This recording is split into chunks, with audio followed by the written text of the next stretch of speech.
बंदी छोड़ सतगुरु रामपाल जी भगवान की जय हो। परम पिता परमात्मा, सारी सृष्टि के रचनहार, कुल मालिक, असंख्य ब्रह्मांडों के स्वामी, जगत गुरु, तीनों लोकों में प्रवेश करके सबका भरण पोषण करने वाले राजाधिराज, आत्माधार, नाथों के नाथ, देवों के देव महादेव, सर्वेश्वर महेश्वर मृत्युंजय, अजरो अमर, आदि अनादि, सनातनी प्रभु, जगत पिता जगदीश्वर, 1008 की उपाधि के वास्तविक अधिकारी, अकाल मूरत, शब्द स्वरूपी राम, वासुदेव, सर्वगतम ब्रह्म, परम पूज्य, प्रथम पूज्य, परम संत, परम पुरुष, परम धनी, परम दयालु, सत्य कबीर, हक्का कबीर, जगत के तारणहार, जगत के मुक्तिदाता, जगत के जगन्नाथ, हारे का सहारा, अल्लाह अकबर, संत शिरोमणि सतगुरु रामपाल जी भगवान के चरण कमल में हम सभी भाई बहनों का अनंत कोटि दंडवत प्रणाम। भाई और बहनों, परमपिता परमेश्वर सतगुरु रामपाल जी भगवान के आशीर्वाद से लगातार सात संगतियां निरंतर आगे बढ़ती जा रही हैं और सात संगतियां ही सतगुरु रामपाल जी भगवान के यथार्थ 13वें कबीर पंथ का असली मोक्ष मार्ग है। जो व्यक्ति सात संगति से नहीं जुड़ पाएगा, अपने दुर्भाग्य से, अपनी बदकिस्मती से, वो आने वाले समय में अपने आप को बहुत ज्यादा कोसेगा। क्योंकि संत रामपाल जी भगवान पूर्ण मोक्ष के लिए एक भगत को जिस प्रकार से तैयार कर रहे हैं, एक भगत के क्या लक्षण है, क्या गुण है, क्या उसके अंदर आचार विचार और व्यवहार होना चाहिए, अपने संगत वाले भाई बहनों के साथ में उसका कैसा व्यवहार होना चाहिए, अपने गुरुदेव के साथ में उसका कैसा व्यवहार होना चाहिए, ये सारी चीजें सात संगति से ही निखर के आ सकती हैं। बाकी आप कहीं भी चले जाइएगा, परमात्मा प्राप्ति का दूसरा मार्ग नहीं है। आपने ज्ञान आधार से इन बातों पे विचार करना पड़ेगा। आप एक भगत हैं, परमात्मा ने भगत को हंस बताया है, और हंस वो है जो दूध और पानी दोनों को छान ले, दूध दूध पी ले, पानी पानी को छोड़ दे। तो परमात्मा ने ये अनमोल मानव शरीर और ऊपर से हमारे को ये तत्व ज्ञान इसीलिए दिया है कि गुरुदेव के सत्संगों को आधार बना के और सत्संगों में संकेतों को समझ के और हम सुसंगति से जुड़ के अपने आत्म कल्याण के लिए आगे बढ़ें। इतना ज्ञान देने के बाद परमात्मा हाथ पकड़ के आपको एक साइड में नहीं करेगा कि बेटा यहाँ सही है और यहाँ गलत है। ये निर्णय हमने स्वयं ही करना पड़ेगा, और यदि इतना निर्णय भी हम नहीं कर पाए तो भाई धिक्कार है फिर मानव जन्म प्राप्त करने का और भगवान से ये अनमोल ज्ञान प्राप्त करने का। और सात संगति से जुड़ने के बाद में सबसे पहली जो कंडीशन है मोक्ष प्राप्ति की, ये तो देखो सभी शास्त्र बोलते हैं, सभी संत महात्मा ये गुणगान करते हुए आए हैं कि जो गुरु होता है, गुरु से बढ़ के कोई नहीं होता, और बिना गुरु के मोक्ष मिल ही नहीं सकता। गुरु बड़े हैं गोविंद से, मन में देख विचार, हरि सुमरे सो वार हैं, गुरु भजे हुए पार। और सांसारिक तौर पे भी हम लोग ये कहानियां सुनते आए हैं, दोहे श्लोक सुनते आए हैं, गुरुर ब्रह्मा गुरुर विष्णु गुरुर देव महेश्वर, गुरुर साक्षात पार ब्रह्म तस्मै श्री गुरुवे नमः। यानी जो लाभ हमें ब्रह्मा विष्णु महेश से मिलने चाहिए वो लाभ भी हमें वो सतगुरु ही देगा, और उनसे कई गुना ज्यादा बढ़ के देगा। तो जो गुरु है ना, उसको भगवान से भी ज्यादा ऊपर बताया गया है। तो बिना गुरु को भगवान माने तो मोक्ष की हम सोच भी नहीं सकते। और सात संगतियां परमात्मा ने इसीलिए शुरू करवाई हैं कि ये आत्माएं मेरे सत्संग को आधार बना के और मुझे परमात्मा के रूप में स्वीकार करें। जब तक हम गुरु को अलग और परमात्मा को अलग देखेंगे, दोनों को अलग अलग देख के चलेंगे, तो परमेश्वर कहते हैं गुरु गोविंद दो नहीं भाई, जब तक जो दो समझेगा वो दोजक में जाई, वो नरक में जाएगा, वो मानव जन्म प्राप्त करके भी मोक्ष प्राप्त नहीं कर पाएगा। और गुरु को भगवान मानने की जो प्रोसीजर है वो इस धरती पे केवल साध संगति में है, बाकी कहीं पे नहीं है। मुंह से चाहे कोई कितना अपने गुरु जी को भगवान बोल दो, कबीर जी बोल दो, परमात्मा बोल दो, लेकिन वो परमेश्वर तो आत्मा की भाषा जानता है। वो आपके भाव, आपकी श्रद्धा, आपके अंतर्मन की स्थिति को देखेगा कि ये खाली जुबान पे मुझे भगवान बोल रहा है या फिर इसने अंदर से भी मुझे जाना और कुछ पहचाना है। तो गुरु को भगवान मानने का सिलसिला केवल सात संगतियों में शुरू हुआ है, और सात संगतियों से ही हम अपने गुरुदेव को भगवान मान सकते हैं। हम अपने गुरु को परमात्मा मान के हम उनको जो है वो प्रसन्न कर सकते हैं और मोक्ष के लिए हम तैयार हो सकते हैं। तो सबसे पहले अपने गुरु को भगवान मानना, और गुरु को भगवान मान लिया फिर उसके बाद में भगवान को भोग लगाया जाता है। गीता जी का सार यही है कि उस पूर्ण परमेश्वर की प्राप्ति होने के बाद में, और जो भी हम खाते हैं, जो भी हम पीते हैं, सबसे पहले हमें अपने भगवान को अर्पित करना चाहिए, जो भी भोग है। क्योंकि भगवान को भोग लगने के बाद वो जो अन्न है वो जो है वो पाप रहित हो जाता है, और उसके सारे जो अवगुण होते हैं परमात्मा उनको दूर कर देते हैं। और स्वयं फिर वो परमात्मा जब हम उनको भोग लगाते हैं तो वो सूक्ष्म रूप में आके वो भोग जो है वो ग्रहण करता है। और जब परमेश्वर भोग ग्रहण करता है तो फिर वो प्रसाद बन जाता है, वो अमृत बन जाता है। और फिर उस अमृत को खाने से हमारे युगन युगों के हमारे जो पाप कर्म है वो जो है बड़ी तेजी से जो है उनका नाश होता है। तो ये जो पूरी जो प्रोसीजर है, जो अध्यात्म की, जो भक्ति मार्ग की, जो मोक्ष प्राप्ति की, ये सतगुरु रामपाल जी भगवान ने साध संगतियों से ही जो है शुरू करवाई है। और देखिए परमात्मा की वाणी है कि देते को हरि देत है जहां तहां से आण, और अण देवा मांगत फिरियो फिर साहिब सुना नहीं कान। श्री कृष्ण जी की और सुदामा की कितनी गहरी दोस्ती थी। आज भी हम उनके वो किस्से सुनते हैं, श्री कृष्ण जी और जो है सुदामा जी की। जबकि श्री कृष्ण जी तो 3 लोक के जो है भगवान थे उस समय, उनको सब कुछ पता था कि सुदामा की क्या माली हालत है, कैसे वो गरीबी में जी रहा है, उसके बच्चों को भी खाना जो है ढंग से नसीब नहीं होता, टूटी फूटी झोपड़ी में रहता है। जबकि भगवान का वो परम मित्र था, उसके बावजूद भी भगवान ने उसकी कोई मदद नहीं की किसी भी प्रकार की। सुदामा जी को भिक्षा मांग मांग के अपने परिवार का पेट भरना पड़ रहा था, क्योंकि परमात्मा का विधान एक रूल है। फिर बड़ी मुश्किल से सुदामा की जो पत्नी थी उन्होंने उनको तैयार किया। 3 मुट्ठी चावल की उन्होंने सेक के भून के, जैसे वो खील वगैरह जो बना लेते हैं हम चावल के, वो बांध के उनको दिए कि आप जाओ। तो सुदामा जी द्वारिका चले गए, वहां पे भगवान से मिले, सारी बातें हुई। और जब तक भगवान ने वो 3 मुट्ठी चावल का भोग नहीं लगा लिया, जब तक भगवान ने वो भगत के हाथ से भोग नहीं खा लिया, तब तक भी भगवान ने उसकी कोई जो है वो सुरक्षा नहीं करी, कोई उसको लाभ नहीं दिया। और जैसे 3 मुट्ठी चावल का भोग सुदामा के वो घर का भगवान को लग गया, श्री कृष्ण जी को, तो सुदामा जी वापस आए नहीं। उससे पहले तो सुदामा पूरी विश्वकर्मा के द्वारा भगवान ने बनवा के तैयार कर दी। तो हमने भोग के महत्व को समझना है। जब दुर्योधन के इशारे पे और दुर्वासा ऋषि पांडवों को श्राप देने के लिए जंगल में चला गया, 88,000 ऋषि महात्मा लेके, और शाम के टाइम पे गया, क्योंकि दुर्वासा को इस बात का पता था कि द्रौपदी के पास में सूर्य देव का दिया हुआ एक वो पात्र है, और जब तक द्रौपदी खाना नहीं खा लेगी तब तक वो पूरी दुनिया को खाना खिला सकती, उसमें खाना समाप्त नहीं होता। तो सबने खाना खा लिया था, पांडवों ने, द्रौपदी ने, सबने खाना खा लिया। उसके बाद जानबूझ के वो दुर्वासा ऋषि 88,000 साधुओं के साथ में आया, बोले भाई भूख लग रही, खाना खाएंगे, क्योंकि उसने तो उसको श्राप देना था। अब उसी समय द्रौपदी ने भगवान को याद किया अपनी अंतरात्मा से, तो श्री कृष्ण जी के रूप में ये कबीर परमात्मा सतगुरु रामपाल जी भगवान वहां पे तुरंत प्रकट हो गए। रामा श्यामा हुई, बोले भाई क्या बात है? बोले भगवान दुर्वासा ऋषि आया है और दुर्योधन ने उसको भेजा है, और वो बकवाद करेगा, वो श्राप देगा हमारे को, अज्ञातवास का समय और ज्यादा लंबा करेगा। तो भगवान ने कहा कि भाई मुझे भूख लगी है, सबसे पहले तो मुझे भोजन खिलाओ, उसके बाद में देखेंगे क्या है और क्या नहीं है। तो उसने कहा कि भगवान भोजन का ही तो रोड़ा है, अगर भोजन ही होता तो बात ही क्या थी। बोले भैया बगैर खाए तो मैं कुछ नहीं कर पाऊंगा। मतलब परमात्मा सत्संगों के माध्यम से हमें अपना विधान बता रहे हैं कि भगत जब तक अपने भगवान को कुछ अर्पित नहीं करेगा तब तक परमात्मा समर्थ होते हुए भी कुछ नहीं करेगा। तो कहते हैं वो जो पात्र था, उस पात्र में कोई एक साग का जो है पत्ता लगा हुआ था। बोले भगवान इसमें तो साग का ये पत्ता लगा हुआ थोड़ा सा। तो भगवान ने कहा कि द्रौपदी इसमें थोड़ा पानी डाल के घोल घाल के दे दे। तो परमात्मा श्री कृष्ण जी रूप में सतगुरु रामपाल जी भगवान ने वो पिया पानी, और जैसे ही भगवान ने पानी पिया उधर 88,000 ऋषियों की भूख समाप्त हो गई, और उल्टा उन्होंने दुर्योधन को श्राप दे दिया। आए थे वो पांडवों को श्राप देने, और दे दिया उसने दुर्वासा ने दुर्योधन को कि राम करे थारे दुश्मन मरियो। फिर हमें परमात्मा ने भोग का महत्व समझाया। जो तैमूर लंग था, जहां से मुगल साम्राज्य की नींव पड़ी हमारे देश में, तैमूर लंग की परमात्मा ने एक रोटी खाई थी, और एक रोटी के बदले में परमात्मा ने 7 पीढ़ी का राज दे दिया, बहादुर शाह जफर तक का। तो परमेश्वर ने पहले खाया, उसके बाद में दिया। आज तक का इतिहास उठा के देख लो, ये परमात्मा किसी के भोजन का भूखा नहीं है, ये किसी के दान का भूखा नहीं है।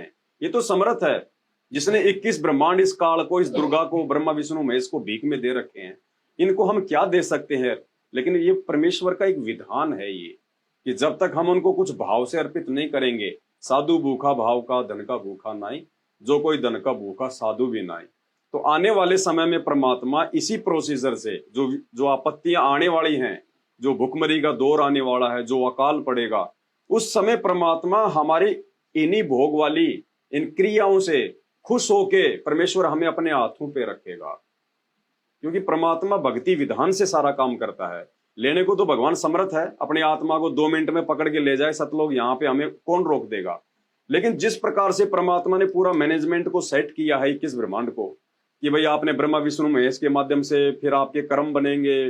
फिर जो गीता जी में लिखा हुआ है अध्याय 18 श्लोक 62 में कि सर्व धर्मान परित्यज्य माम एकम शरणम व्रज अहम तवा सर्व पाप्याभ्यामी मोक्ष्यामि मा शुच, कि भाई तेरे लेवल की जितनी भी धार्मिक पूजाएं हैं वो सब तू मुझे जो है अर्पित कर, उसके बाद मैं तुझे ऋण मुक्त करूंगा।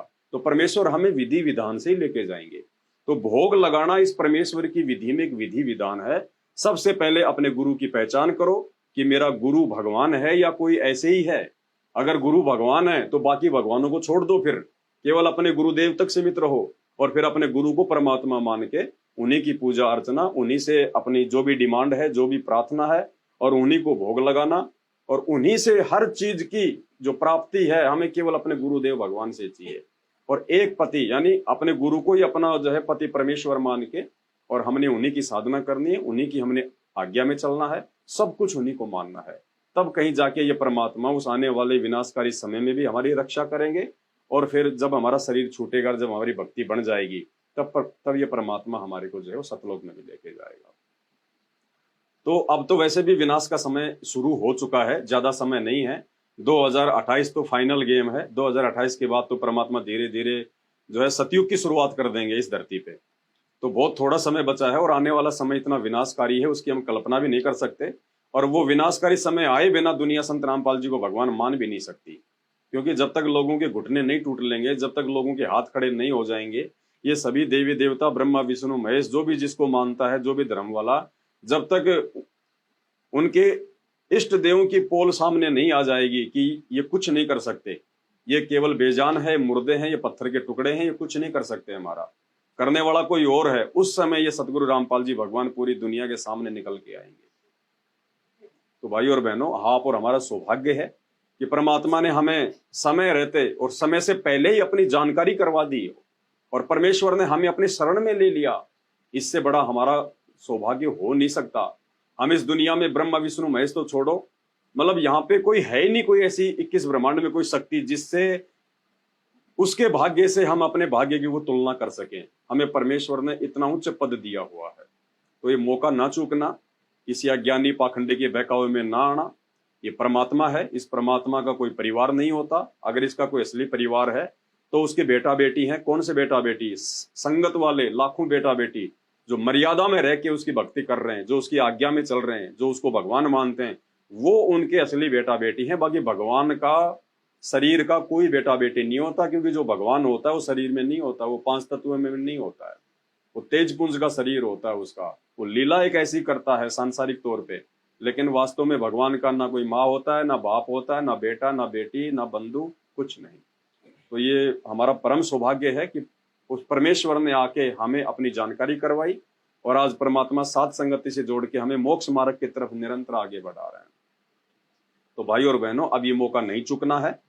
आज परमात्मा ने मेहर बख्शी, हम लोग हिमाचल प्रदेश में आए हुए हैं।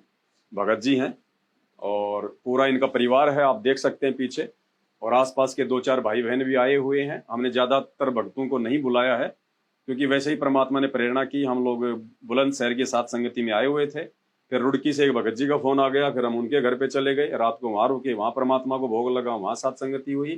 फिर भगत जी से मिलने हम यहाँ आ गए। तो भगत जी का तो परिवार ही इतना बड़ा है, बाहर वालों को बुलाने की जरूरत ही नहीं। तो सभी भाई बहन मिलके अब परमात्मा को भोग लगा रहे हैं। उसके बाद आज यहाँ से निकल लेंगे, फिर आगे परमात्मा साथ संगति में। तो कहने का मतलब है हम भी सावधान रहें, और जितने भी हमारे संपर्क में हमारे भगत भाई बहन है, विशेषकर हम सबको परमात्मा के विषय में बताएं कि वो दाढ़ी मूंछ वाली कबीर की फोटो भगवान नहीं है, परमात्मा नहीं है। परमात्मा सतगुरु रामपाल जी भगवान है। इन्हीं को भगवान मानने से, इन्हीं की पूजा अर्चना करने से, इन्हीं को भोग लगाने से हमारी आत्मा का कल्याण होगा। इस भय में ना रहना कि ये खाली एक सामान्य संत है। मर जाओगे, डूब जाओगे, कोई बचाने वाला नहीं है। सात दीप नौ खंड में, और गुरु से बड़ा ना कोई, कर्ता करे ना कर सके, गुरु करे सो होय। यानी वो कर्ता जिसको तुम भगवान मान रहे हो, डाडी मूछ वाले को या ब्रह्मा विष्णु महेश को, वो भी कुछ नहीं कर पाएगा वर्तमान में, जो ये कर्ता कर देगा, क्योंकि ये असली कर्ता है। तो अब हम सभी भाई बहन मिलकर परमात्मा को छोटी भोग की आरती के साथ हलवे राम का भोग लगाने जा रहे हैं, और उसके बाद फिर बैठ के हम लोग परमात्मा की चर्चा करेंगे। बंदी छोड़ सतगुरु रामपाल जी भगवान की जय हो। बंदी छोड़ सतगुरु रामपाल जी भगवान की जय हो। ग्रीव नमो नमो सतपुरुष को नमस्कार गुरु की नाहि। सुर नर मुनि जन साधवा संतों सर्वस दीनाहि। सतगुरु साहिब संत सब दंडोतम प्रणाम। आगे पीछे मध्य हुए तिनको जा कुर्बान। निराकार निर्विषम काल जाल भय भंजना। निर्लेपम निज निज गुणा अकल अनुभय सौम्य गुणा। सोहम सुरति समापतम सकल समानानि रतल। उजले रंबर हरदम बेपरवाह था। नहीं मध्य तुम ग्रीव जो सुमरे सिद्ध होई। गणनायक करताना करो अनुग्रह सोई। पार्श पर परवाना आदि गणेश मनाओ। गणनायक देवन देवा चरण कमल धोलाओ। आदि अंत करु सेवा परम शक्ति संगीता। हृदय सिद्धि दाता सोई अवगत गुण अतीता। सात पुरुष निर्मोही जगदम्बा जगदीशा। मंगल रूप मुरारी तन मन अर्पण शेषा। भक्ति मुक्ति भंडारी सुर नर मुनि जन ग्रामे। ब्रह्मा विष्णु महेशा शेष शेष मुख धामे। पूजे आदि गणेशा इधर कुबेर सरिका। वरुण धरुण राय जावे समरथ जीवन जी का। मन इच्छा फल पावे 33 कोटि अधारा। रामे 88 उतरे बहुजल पारा। कटे यम की फांसी 33 कोटि अधारा। रामे 88 उतरे बहुजल पारा। कटे यम की फांसी। बंदी छोड़ सतगुरु रामपाल जी भगवान की जय हो। बंदी छोड़ सतगुरु रामपाल जी भगवान की जय हो। बंदी छोड़ सतगुरु रामपाल जी भगवान की जय हो। हे परमपिता परमात्मा, सारी सृष्टि के रचनहार, कुल मालिक कबीर परमेश्वर सतगुरु रामपाल जी भगवान, आप जी का भोग प्रसाद तैयार है। अपनी पवित्र रसना से इसे पवित्र करने की कृपा करें। हे परमेश्वर, भोग प्रसाद बनाते समय, लगाते समय या भोग की आरती करते समय हम तुच्छ बुद्धि जीवों से कोई त्रुटि रही हो तो हमें तुच्छ जानकर अक्षमा करें परवरदिगार। आज लग्या साहेब को भोग दीन के टुकड़े पानी का। कोई जगह बुरा भला भाग सफल हुआ दिन जिंदगानी का। आज लगा साहेब को भोग दीन के टुकड़े पानी का। कोई जगह सफल हुआ दिन जिंदगानी का। सोए ना जावे व्यंजन छकी। सोए ना जावे जो मिल जावे रुचि रुचि पावे। जो मिल जावे रुचि रुचि पावे। प्रसाद अलूना ये खा जावे। प्रसाद अलूना ये खा जावे। बावले पुराणी का। कोई जगह बुरा भला भाग सफल हुआ दिन जिंदगानी का। समन जी ने भोग लगाया। समन जी सिर लड़के का काट के लाया, सिर लड़के का काट के लाया, बंदी छोड़ने ग्रंथ जिवाया, बंदी छोड़ने ग्रंथ जिवाया, पाया बल सत्य यजमानी का, कोई जगह पूरा बोला भाग सफल हुआ दिन जिंदगानी का। जिन भक्तों का ये भोग लग जाए, जिन भक्तों का ये भोग लग जाए, उनके तीनों तापन सावे, उनके तीनों तापन सावे, कोट के रथ का फल वो पावे, कोट के रथ का फल वो पावे, लाभ ये सतगुरु की वाणी का, कोई जगह बोला भाग सफल हुआ दिन जिंदगानी का। सतगुरु की वाणी है अनमोल, सतगुरु की वाणी है अनमोल, इसे ना समझ सके अनमोल, इसे ना समझ सके अनमोल, साहिब ने भेद दिया सब खोल, साहिब ने भेद दिया सब खोल, अपनी सदर राजधानी का, कोई जगह बुरा भाग सफल हुआ दिन जिंदगानी का।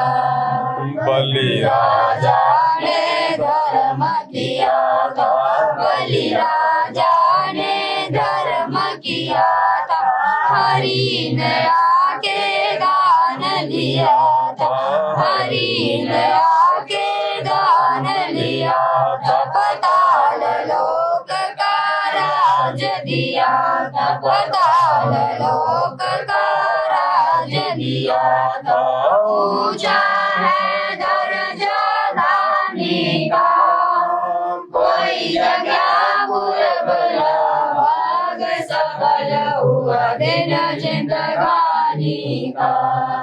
धर्मदास ने यज्ञ रचाई, धर्मदास ने यज्ञ रचाई, बिन दर्शन न जीव गुसाई, बिन दर्शन न जीव गुसाई, दर्शन देकर प्यास बुझाई, दर्शन देकर प्यास बुझाई, भाव लिया देख कुर्बानी का, कोई जगह पुरबला भाग सफल हुआ दिन जिंदगानी का। रया क्यों मोह ममता में सोए रहा, क्यों मोह ममता में सोए, जगत में जीवन है दिन गोए, जगत में जीवन है दिन गोए, पता ना मन हो के ना होए, पता ना मन हो के ना होए, तेरे इस सांस सलाने का, कोई जगह बुरा भाग सफल हुआ दिन जिंदगानी का।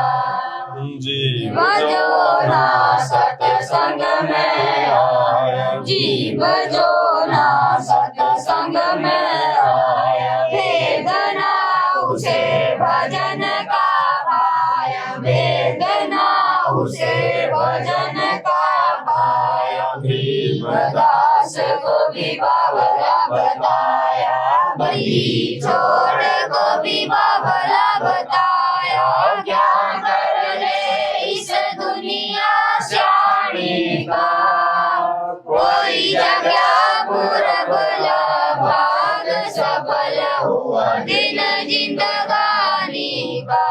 साध संगत से वेद जो पाया, साध संगत से वेद परमेश्वर सतगुरु रामपाल जी ने सफल बनाया। परमेश्वर सतगुरु रामपाल जी ने सफल बनाया। रामदास को राह दिखाया। रामदास को राह दिखाया। श्री राम बरवाड़े का कोई जगह पुरबला भाग सफल हुआ। दिन जिंदगानी का संगत से वेद जो पाया। साध संगत से वेद जो पाया। परमेश्वर सतगुरु रामपाल जी ने सफल बनाया। परमेश्वर सतगुरु रामपाल जी ने सफल बनाया।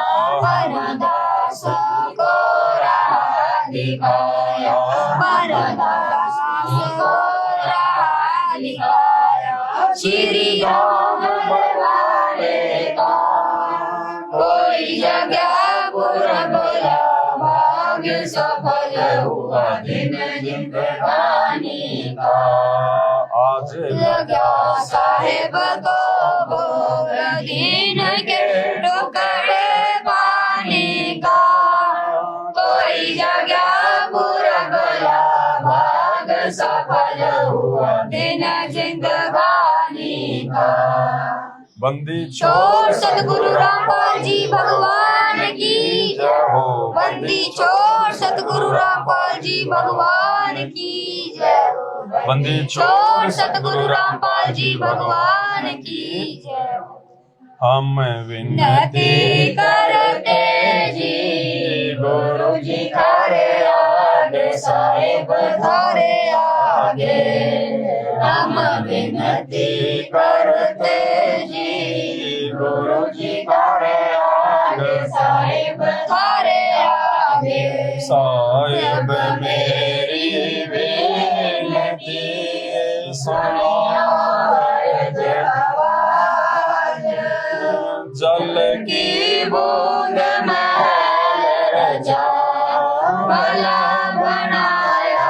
साज गुरु जी थारे आगे। साहिब थारे आगे हम विनती करते जी गुरु जी थारे आगे। साहिब थारे आगे साहिब मेरी बेनती सुनिया रज आवाज। मदर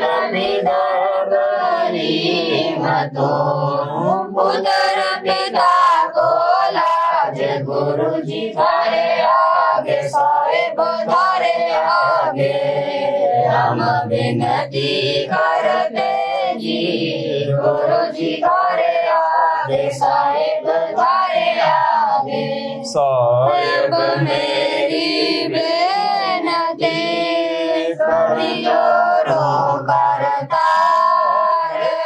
तन मन धन कुर्बान जा बीजन दीवार। गुरु जी थारे आगे। साहेब थारे आगे हम विनती करते जी गुरु जी थारे आगे। साहेब थारे आगे मालिक मेरा मेहरबान सुनियो अर्ज आवाज।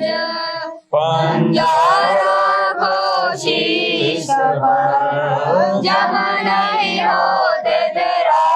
गुरु जी थारे आगे। साहेब थारे आगे हम विनती करते जी गुरु जी थारे आगे। साहेब थारे आगे मेरा मोखे मेरे पर मैं आया तक शाम।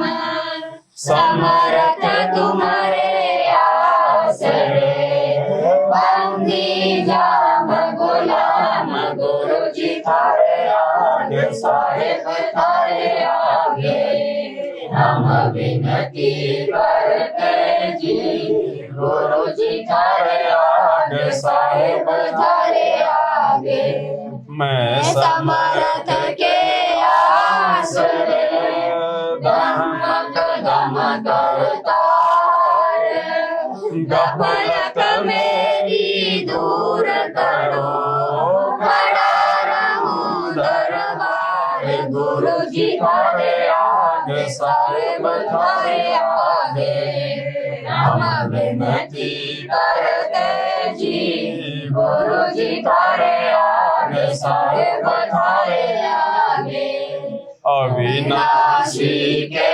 आसरे अजरावर की श्याम अर्थ धर्म तुम मोक्ष होई समर्थ राजा राम गुरु जी थारे आगे साहेब थारे आगे हम विनती करते जी गुरु जी थारे आगे साहेब थारे आगे अर्ज आवाज जयनाथ की आज जगी अरदास अमर जाना बेटियों री जाने सर्ववास गुरु जी थारे आगे साहेब थारे आगे हम विनती करते जी गुरु जी थारे आगे साहेब थारे आगे अनंत कोटि ब्रह्मांड का एक रति नहीं भावे सतगुरु पुरुष कबीर बोल के सिर जनहार गुरु जी थारे आगे साहेब थारे आगे हम विनती करते जी गुरु जी थारे आगे साहेब थारे आगे जुगन जुगन के पाप सब युगन युगन के मैल जानते हो जगदीश धाम जान किए बद फैल गुरु जी थारे आगे साहेब थारे आगे हम विनती करते जी गुरु जी थारे आगे साहेब थारे आगे अलल पांग अनुराग है सुर मंडल रजीर दास गरीब दारिया सतगुरु मिले कबीर गुरु जी थारे आगे साहेब थारे आगे हम विनती करते जी गुरु जी थारे आगे साहेब थारे आगे अकाल पुरुष साहेब धनी अविगत अविनाशी गरीबदास शरण लगा काटो यम पासी गुरु जी थारे आगे साहेब थारे आगे हम विनती करते जी गुरु जी थारे आगे साहेब थारे आगे अकाल काल पुरुष साहेब धनी अविगत अविनाशी गरीबदास शरण लगा काटो यम पासी गुरु जी थारे आगे साहेब थारे आगे हम विनती करते जी गुरु जी थारे आगे साहेब थारे आगे हम विनती करते जी गुरु जी थारे आगे साहेब थारे आगे बंदी छोड़ सतगुरु रामपाल जी भगवान की जय हो बंदी छोड़ सतगुरु रामपाल जी भगवान की जय हो। बंदी छोड़ सतगुरु रामपाल जी भगवान की जय हो। सत्साई भाई और बहनों, ये देखो, ये परमात्मा की भक्ति जब हमारे अंतःकरण में जब ये प्रवेश कर जाती है ना, तो इस परमात्मा के लिए ऐसे हमारी आंखों से फिर आंसू आएंगे, फिर ऐसा ही हमारे मतलब परमात्मा कहते हैं कि साध संगति हरि भक्ति बिन कोई न उतरे पार, निर्मल आदि अनादि है और ये गंदा सब संसार। केवल इस पूरे विश्व में सतगुरु रामपाल जी भगवान की ही ये भक्ति है, यही वो भगवान है जिससे हमारे युगों युगों के पाप कर्म, हमारे आत्मा में जमा हुआ मैल, हमारे वो गंदे विचार, ये परमात्मा गंगा से भी ज्यादा जो है वो निर्मल कर देगा। और फिर परमात्मा ने बताया कि एक समय ऐसा आएगा तुम फूट फूट के रोया करोगे इस परमात्मा के लिए, जब भी इसकी कोई चर्चा होगी तुम्हारी आंखों से आंसू नहीं रुका करेंगे, वो समय आ जाएगा। तो पुण्यात्माओं, ये पहचान है कि परमात्मा धरती पे है और इनके आशीर्वाद बिना, इनकी भक्ति बिना जीव के अंदर इतना बदलाव